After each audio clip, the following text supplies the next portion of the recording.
Let's bring in Matt Dubuc. He is dastardly Bomber alum. Matt Dubuc from Cardinal Gibbons High School, 3-time 5A state champion. How you doing, Coach? Good. Thanks for having me on. What a great show. I've over the summer, I've really gotten a chance to listen, try to listen at night when I go for walks if I can't listen during the day. And it's really good. It keeps me in touch with what's going on, not just in Canada, but other places that, this Western baseball and stuff like that. It's pretty neat. I really appreciate that, Coach. I really do. And we're heading to Okotoks right after the show today for Saturday's All-Star Game. To the games, you are our CFL analyst, or one of them, obviously, and Matt played for the Argos and the Blue Bombers, played with Flutie in Toronto. Let's just go in order. Edmonton at Ottawa tonight, if you don't mind, because we got viewers in both regions, and we don't talk about them enough. And I know you had some thoughts on Chris Jones being let go by the Elks in the first place. So I'm just going to, can you start there with your thoughts on how it will affect tonight's game? Yeah, I don't see it being a big effect. Here's the deal. I've watched all the games this year, and, you mentioned last week something about don't blame the kicker. Well, I'm blaming the kicker. Horace Beatty missed a field goal, and then he kicks. I said I'd cut him. I didn't say that. I said I'd cut him. He kicks it out of bounds. Continue. Yeah, and did they have three guys around the ball, before they kicked the field goal? Sure. But, football and CFL is three pivotal parts: offense, defense, and special teams. And special teams is huge compared to 4-down football. So, I don't blame Chris per se, and I don't think he's lost the locker room. I think he needed a little bit more time, but he could have 2 wins right now. And maybe if he gets those 2 wins, he's got a little bit of more momentum, and you never know what can happen. But I did listen to what Jim said, and Jim talked about guys looking over their shoulders. How Chris was always trying to upload the talent, make it better. And I don't necessarily like that way, because in football, you have to have some sort of comfortability. And when you lose that, and guys are scared to make mistakes, and Duron Carter works with me now, and we talked about Chris yesterday, and how that went down. And Duron actually said that.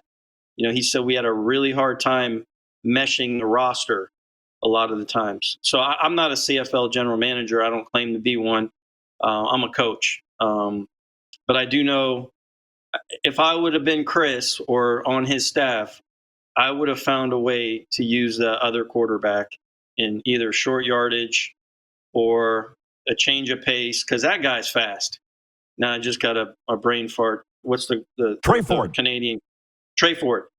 I've got a kid on my team that played quarterback as a receiver. We're going to put him in the backfield, let him have a run-pass option. And, it's just a change of pace that I think with a McLeod Bethel Thompson, he is just what he is. He's a pocket guy. And I go back to a play the other night. They ran a quarterback draw, I think on the 10 or 12-yard line. That's Trey Ford territory, in my opinion. But I'm not the coach. But I would have found ways to put a Canadian kid on the field, maybe get the fans excited a little bit more, to work with McLeod to make them even more potent at each spot. That's my take. I'm with you on all.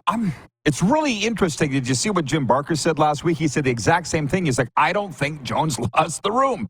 It's not like Ken Austin, who did back in 2017. It's a different scenario. So I guess, how do you think it affects tonight's game? It's a back-to-backer. They're playing Ottawa for a second straight week on a short week, and he thinks it's going to work against the Elks tonight. I think it's going to work against the Elks, too. I think it's going to work against the Elks. I think Ottawa now has confidence. Drew Brown's a good player. They got Justin Hardy getting the football. They got this big running back. I think Ottawa is trending upward as we speak, and I think Edmonton is now taking a further step back on the field. I don't know what's going on in the town. I don't know what the hate in the papers are or whatnot for Jones, but I'll say this, Chris Jones, and I looked up his career, and I heard Jim Barker say today he had never been fired before. That's pretty strong when you've never been fired before in a 30-year career. I also would say, when I took over at Cardinal Gibbons, we were kind of a middle of a road team. And one of my mentors, Mike Leach, if you all know who Mike Leach is, most of what you're seeing in the Canadian Football League came from Mike Leach on offense. And when I got the job, I called Mike Leach up because he's a Texas Tech guy. I'm a Texas Tech guy. I said, give me some advice on what I should do as a head coach. And his words, and I'll never forget them: don't stop doing what got you the job. So I'm an offensive guy. I still call the offense. I let the defensive guys do their thing. Special teams guy do their thing. But on offense, that's me. And we're pretty good on offense. Chris Jones is a defensive guy. And I think Chris, being the GM, being the head coach, trying to put a little bit of a stamp on the defense a little bit, he stopped doing what got him the job. And I think that is the biggest mistake that happens when coordinators get head jobs. Why did you get hired? Well, I was a great defensive coordinator. Well, you're not going to do what got you the job. You're going to hand it off to somebody else. So that's my take on Chris. Super talented, super smart, super hard worker. I know him very well. I had a chance to come up and work with him this year, and I'm glad I didn't. But I think Chris will land on his feet when Chris is ready. I mean, he's been in the NFL. I just think he's a talent. I just think he stopped, in some regards, doing what got him the job, and in some regards, I don't think they utilized Trey Ford, and Horace Beatty let him down. Hey, Coach. Chris Jones is responsible for connecting me and you. So I'm always grateful to him for that, man. So, by the way, speaking of coaching, Henry Burris was on here yesterday. He's coaching at Florida A&M. Do you have your schedule in front of you, Matt? Because September 7th, you and Florida A&M is at the U. And Hank said, September 7th, I will be probably watching my son play at the University of Alabama. USF plays at the University of Alabama. I get it. So I'll probably go to You that wouldn't want to miss. Okay, well, I was hoping we could finally get the wives together and go to a game at Miami. I'll be there no matter what. But it will happen, Coach. It will happen. Yes, sir. Bombers at the Riders tonight. Everybody and their dog are picking the Bombers to win. Tyson got the Bombers to win tonight? Your dog and you? Yeah, no, I don't think the dog is going to win tonight. And again, I love Jeremy. I just can't go against a strong Caleres and the running game kind of getting back on track. And they didn't play great. They're still not playing great defense, but they're playing better. And again, I'll go back to Calgary. I think Calgary's an eyelash away from being way better off than they are right now. And you asked me about, their quarterback, Jake Mayer. He made a couple mistakes the other night, and he had to pay for those mistakes. But how many games do you watch where an interception is not intercepted, where a defensive back drops the ball, the blown coverage, the offense doesn't take advantage of it? It just seems this year in this league, when you make a mistake, somebody's going to make you pay. And I've seen that game in and game out. We talked about returners. Oh, boy, here we go. The Toronto guy that came from Winnipeg, he looks like he's just been shot out of a cannon now, and he's back. You see some of these guys in Ottawa that are turning into, changing the field, flipping the field, making big plays. So once again, I think we are headed in a direction of football that's trending vertically for the viewer. Now, I do have some thoughts on expansion when we want to talk about that, and I'll just stop there and I'll let you go on next. The floor is yours, Coach. Let her roll. You notice I'm just sitting here listening. So what made the Southeastern Conference so good? It was regional matchup. Yeah, okay. Talent, but regional matchups. People could get in their car and they could drive from, Alabama to Auburn, all within a few hours. All Ole Miss, Mississippi State. I think if you wanted to get ambitious, you go into North Dakota, South Dakota, where football is pretty strong. They have a big fan base for those colleges. maybe somewhere in Minnesota. You mentioned Detroit, but I would keep it out west. Maybe even Montana State has a hell of a football team. You can still get your 20, 25,000 people in a stadium within 100 to 200 miles of the Canadian border. The travel would be easy. People would go to those games. Now you're talking about going in south. You're no shot. Not going to work, especially when college football gets started. But if you go into markets where that's the only game in town, you will be able to put butts in the seats. But you're not going to do it in Shreveport, Louisiana. You're just not going to do it. My opinion. So, yeah, I don't know. I put it out of my mind because it's such a hot button topic, and I was getting upset. I think you could see that because you got fans saying, "Why grow? Why grow at all?" You know what? It's fine to think that way. I like to grow; they don't, and clearly the CFL does not. Matt, so I don't agree. I don't agree with the non-growth. That's life. I mean, that's just the evolution part of life. You start something and you expand upon it. The CFL is solid, but it goes through its ups and downs. How can you combat that? You go into these U.S. markets that have American money, with American travelers that are going to cross the border. Canadians can come across the border. They don't have to get on a plane. They can get in a car. They can tailgate. They can do all those things. But if you're talking about going miles or thousands of miles, it's not going to work. It's not. yeah, fair. Well, we all look at it differently. I think you and I look at it the same as opposed to the fans. I look at my friends who work in the leagues and play in the leagues, and their salaries not going up. It's been called by one premier in Canada the Communist Football League because of caps on everything. I don't like that. Call me crazy. But anyways, out of Toronto at Hamilton and BC at Calgary, which of those games is more tantalizing to you? BC and Calgary. I mean, I think once again, I don't know why I'm a fan of Jake Mayers, because he continues to make a few mistakes here and there that cost you, but I just see him as a flower that's going to open up and make this run in the league for some period of time. I think he's a talented guy. And I think Dave Dickinson is a super smart coach. So when you get a great quarterback with a great coach that played quarterback, you have a recipe for success. And it's just going to happen. And I hope the Calgary Stampeders fans get behind their team and get buy-in, because they're not far off. And Winnipeg has been good for so long, and Saskatchewan's been good for so long. It's tough, but the guard can change pretty quick. Well, I'm just wondering when that flower is going to bloom, Coach, because, see you guys, young boys working out here summer hockey camp, Coach. It's Canada, as you know, your native land. Because the Bombers have figured out their deal. They were 0-4. Now you tell me they're back. When's Calgary going to decide what they are? Well, I don't think Winnipeg's back. I think Winnipeg has plugged the holes. They have holes. What's the name of the returner that left that went to Toronto? Janarian Grant.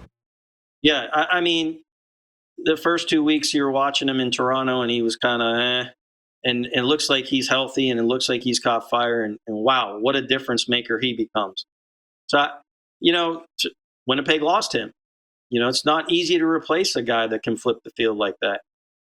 Winnipeg has holes. And you mentioned, a few weeks ago, they're an aging team.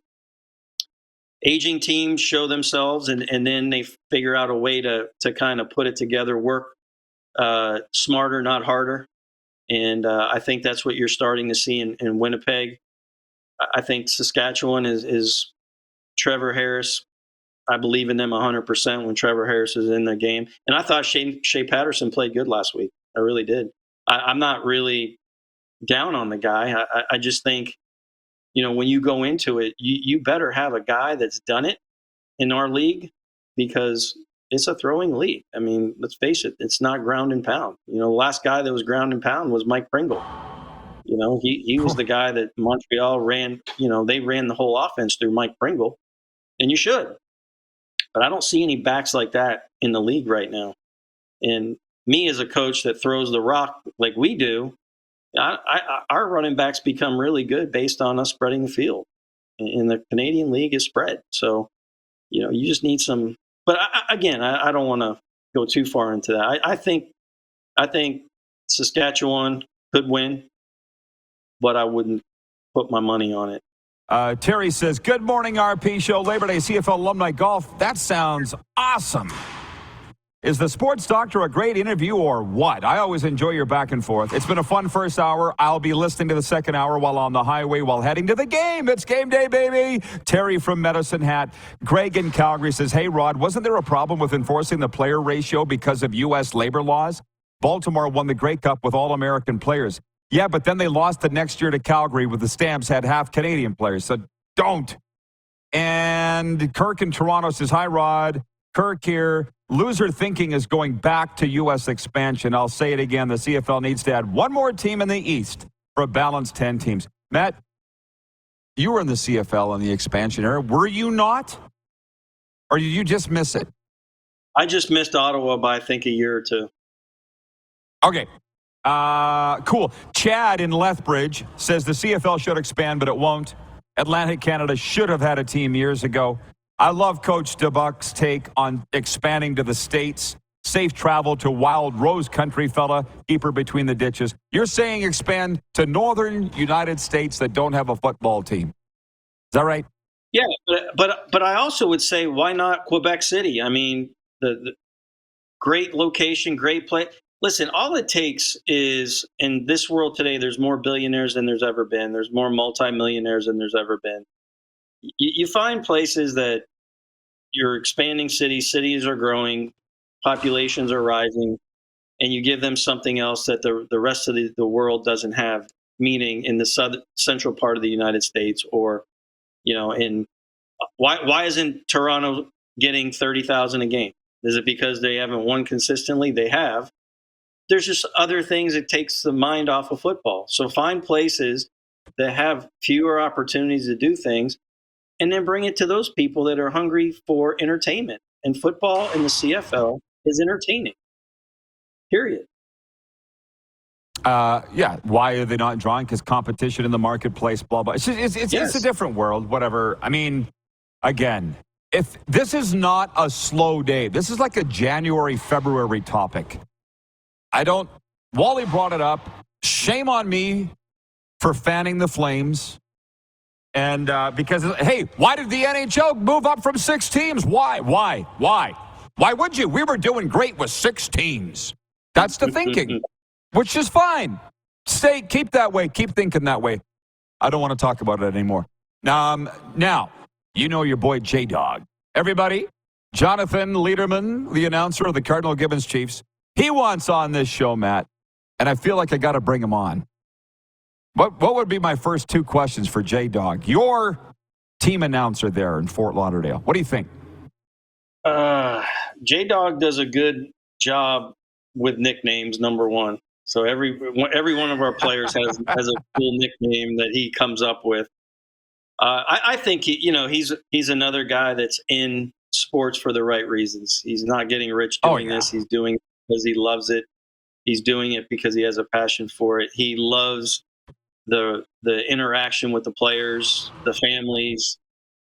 So yeah, I think he would be good. I just would have an agenda when you guys talk. Yeah, and stick to it. Well, there you go. That's why I'm loving calling baseball up here all summer. I didn't plan to get close to the players, but daggum it, I got close to the players and their families, and I didn't mean to do that. They've interrupted my bubble, Coach. I tried to stay away. Since you are down there in the South Florida market, here's a question that we threw out to our NFL analyst this week, and I'll ask you. Who will have a better season, and I mean go play longer, the Miami Dolphins or the Dallas Cowboys? Oof, man, two franchises that are storied that simply can't get out of their own way over the last while. And I'm a Dolphins fan, grew up in the Dan Marino era, going to all the games at the Orange Bowl, and then when Joe Robbie Stadium, then it turned into another name and another name. Zach Thomas and I were teammates at Texas Tech, and I said to Zach right before the draft, I go, wouldn't it be cool if you go to the Dolphins? And here you go. He gets drafted by the Dolphins. We were in the same recruiting class. I redshirted. He didn't. He went out his fourth year. I had one more year left. But we've remained friends through the years. It was pretty cool to see him do that. Now he's in the Hall of Fame, Ring of Fame at Miami. Tua is just such a wild card. He's looked so well in August, September, October.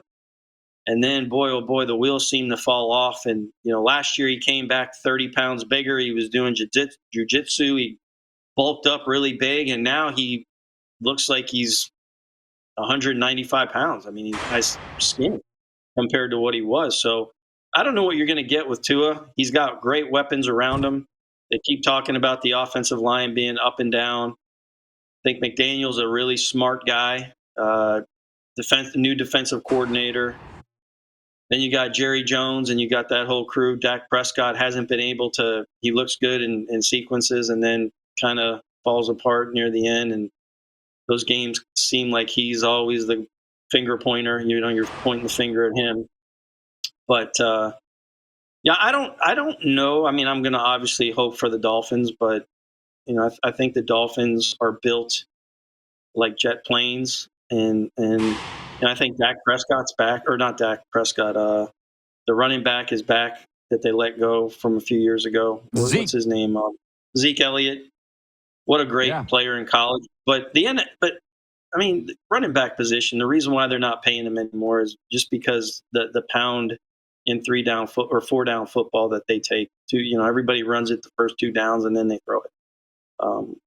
But if I can go back to Chris Jones for one thing, I've got to know Adam Gase really well, former Dolphins coach, former Jets coach, watch film with him.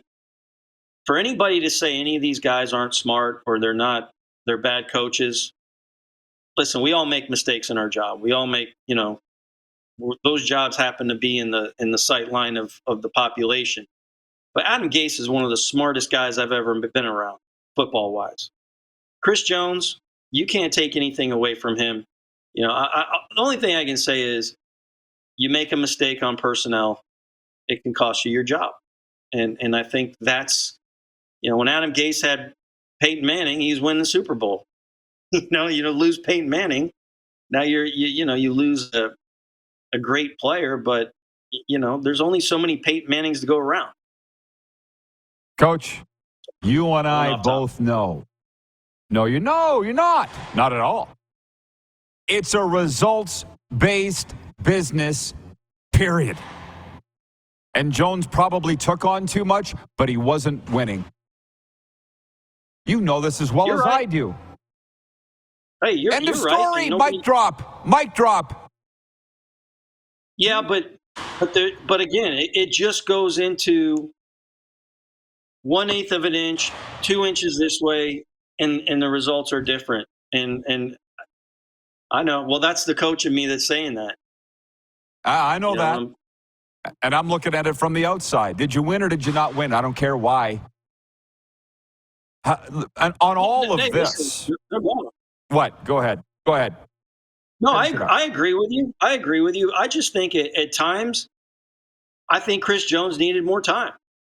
I think he needed a little bit more time, and I think he'd still be the coach, and I think they would trend in the right direction. I really do. I believe that. But I also, I'm not the owner. I didn't think he should be fired either. I'm just telling you why he was. And whatever the hell they are. We should mention this, and you'll be on again. We can talk about it more, but you got Duron Carter on. Listen, I love Duron Carter, and I don't throw that word around lightly. I love him. Just tell the folks, our viewers, because they know him from the CFL, why you brought him on as receivers coach. It's Chris Carter's son, of course, and what you hope he'll bring. Well, Duron went to St. Thomas Aquinas, which is our crosstown rival.